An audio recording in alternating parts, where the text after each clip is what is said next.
안녕하세요. 잡시광입니다. 최근 중국의 민심이 심상치 않습니다. 연쇄적으로 일어나는 자연재해와 어딘지 모르게 수상한 사건 사고들 때문인데요. 최근 중국에서는 대형 지진이 연달아 일어났습니다. 규모 7의 지진이 일주일 사이에 신장 위구르 지역에서 연이어 발생한 겁니다. 독일 지구과학연구소도 지난 23일 중국 신장 위구르 자치구와 키르기스스탄 국경지대에서 규모 7.01 지진이 발생했다고 밝혔습니다. 미국 지질조사국도 이번 지진이 상당한 피해가 발생할 수 있으며 재앙이 광범위하게 퍼질 가능성이 있다고 경고했는데요. 로이터 통신에 따르면 카자흐스탄과 우즈베키스탄도 이날 규모 6.7 지진이 발생했다고 보고했으며 지진 발생 지역과 가까운 알마티에서는 주민들이 잠옷 차림으로 밖으로 대피했다고 전했습니다. 인도 수도 뉴델리에서조차 강한 진동이 감지됐다고 보도했을 정도였습니다. 주목해야 할 것은 AP통신의 보도 내용입니다. AP통신은 미국 지질조사국은 이번 지진이 텐산 산맥에서 발생했다면서 지진이 활발한 지역이지만 이 정도 규모의 지진은 드물다고 보도했습니다. 텐산 산맥은 신장 위구르 자치구와 키르기스스탄, 우즈베키스탄, 카자흐스탄 4개국에 걸쳐있는 산맥으로 관측 이래 해당 지역에서 발생한 가장 큰 지진은 1978년 규모 7.1의 지진이었습니다. 그 정도의 지진이 이번에 발생했으니 사상자가 없을 수가 없습니다. 중국 관영 매체들은 주택이 붕괴되고 최소 3명이 숨지고 5명이 다쳤다고 보도했지만 자세한 피해 상황은 보도되지 않고 있습니다. 지난달 중국 서북부 간수성에서 규모 6.2의 강진이 발생해 100여 명이 넘는 주민이 숨진 이후 수천 명의 이재민이 발생했는데 또다시 강진이 발생하자 중국의 불안은 말할 수 없이 커지고 있는데요. 그런데 이 지진이 뭔가 수상합니다. 이렇게 의심을 눈초리를 보내는 이유는 작년 12월 최근 지진이 발생한 신장 위구르 지역과 아주 가까운 지역에서 중국의 핵실험장 확충정황이 포착되었기 때문입니다. 작년 12월 중국이 지난 27년간 중단했던 핵실험을 신장 자치구에서 다시 하는 것 아닌가 많은 의혹이 제기된 바 있습니다. 신장 위구르 자치구 인근에 위치한 러브포 핵실험장에서 시설 확장 등 핵실험 재개를 준비하는 움직임이 관찰되었기 때문입니다. 미국 등 서방 언론들은 이 같은 움직임이 중국이 미국과 대등한 수준의 전략적 억지력을 갖추기 위해 유사시를 대비한 핵전략 확충에 나선 것이라고 분석했는데요.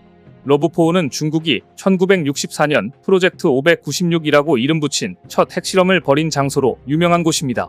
중국은 이곳의 5개 갱도에서 핵실험을 반복하다 1996년 포괄적 핵실험 금지 조약 가입한 후 핵실험을 중단했다고 알려졌는데요. 그런데 뉴욕타임즈에 따르면 최근 위성사진 분석 결과 러브포의 핵실험장과 인근에서 시설 확장 공사를 진행하는 모습이 포착되었습니다. 갑자기 러브포 핵실험장에 깊이 500m가 넘는 갱도가 생겼는데 육안으로 봐도 핵실험용으로 추정되는 갱도였습니다.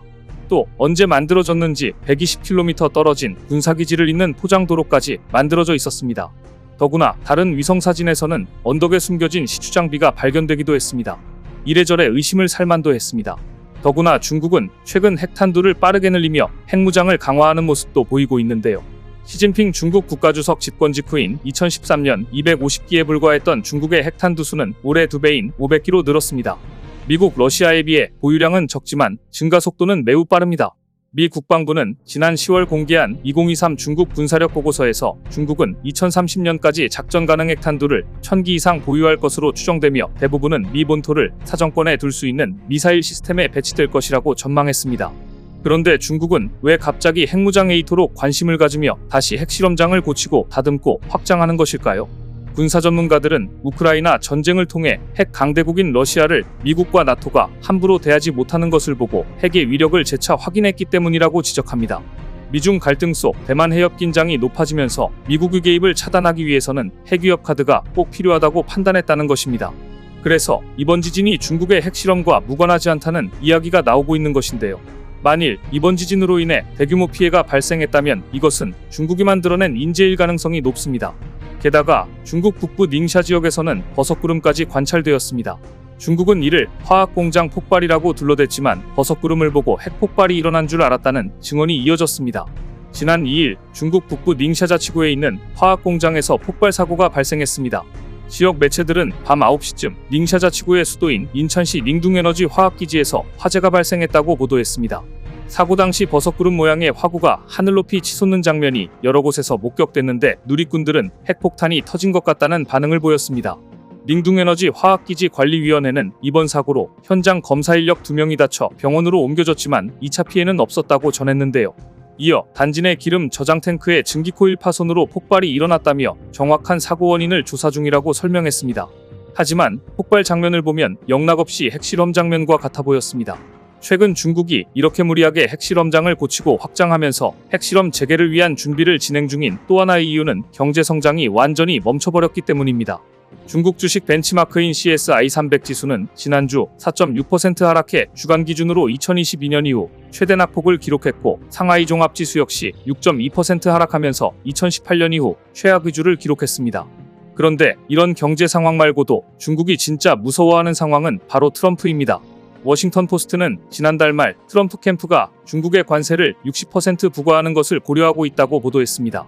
이에 관해 트럼프 전 대통령은 60% 부과를 인정하는 것은 물론 어쩌면 그 이상이 될 것이라고 말해 중국인들을 경악시켰습니다. 트럼프 전 대통령은 이것은 무역 전쟁이 아니다. 나는 중국과 모든 면에서 일을 훌륭하게 해냈고 재임 시절 시진핑 국가주석은 아주 좋은 친구였다. 그러나 그들은 우리를 이용했다고 강조했습니다. 트럼프가 무역 전쟁이 아니라고 선을 그었지만 CNBC 방송과 포춘 등 주요 언론들은 트럼프의 재집권 시 2차 미중 무역 전쟁을 기정사실로 받아들였습니다. 트럼프는 이미 집권 당시 중국과의 무역 전쟁을 일으킨 장본인이었습니다. 트럼프는 2018년과 2019년 수천억 달러 상당의 중국산 제품에 추가 관세를 부과한 전력이 있으며 지난해 대통령 선거 출마를 선언하면서 중국에 대한 최애국 대우를 박탈하겠다고 예고하기도 했는데요. 트럼프가 재선되는 일이 벌어지지 않더라도 지금 중국 경제는 내리막길을 걷고 있고 백약이 무효라 할 정도로 정부의 정책이 먹혀들지 않고 있습니다. 시장은 이미 주가 폭락과 부동산 침체, 청년 실업, 내수 부진 등으로 어려움을 겪으며 시진핑 주석을 압박하고 있는데 여기에다 트럼프 전 대통령이 재선된다. 중국으로서는 결코 있어서는 안 되는 일일 겁니다. 투자자문사 골드만삭스는 최근 이렇게 밝혔습니다. 최근 투자자들이 가장 자주 묻는 말은 트럼프가 차기 대통령이 되면 중국에 미칠 영향은 무엇인가이다.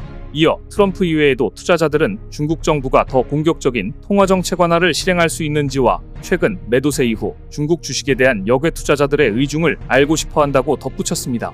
그만큼 중국 경제가 어떻게 될까? 트럼프가 만일 재선되면 중국 경제는 어떻게 될까가 최대 화두라는 이야기입니다. 그런데 일각에서는 오히려 트럼프 전 대통령이 승리할 경우 중국이 만족할 수 있다고 주장합니다. 관세 부과와 관련한 트럼프 전 대통령의 공약이 얼마나 이행될지는 의문이라는 겁니다. 워낙 이랬다 저랬다 하는 게 주특기이며 선거 전에는 중국을 압박할 듯 나오다가 막상 당선이 되고 나면 돌변할 수도 있다는 것인데요. 어찌되었든 트럼프 캠프에서 나온 당선되면 중국의 관세를 60% 부과하겠다는 발언을 중국인들을 공포에 빠지게 하기에 충분했습니다.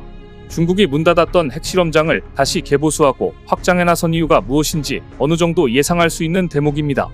오늘 준비한 소식은 여기까지입니다. 댓글을 통한 여러분들의 많은 의견 기다리겠습니다. 시청해주셔서 감사합니다.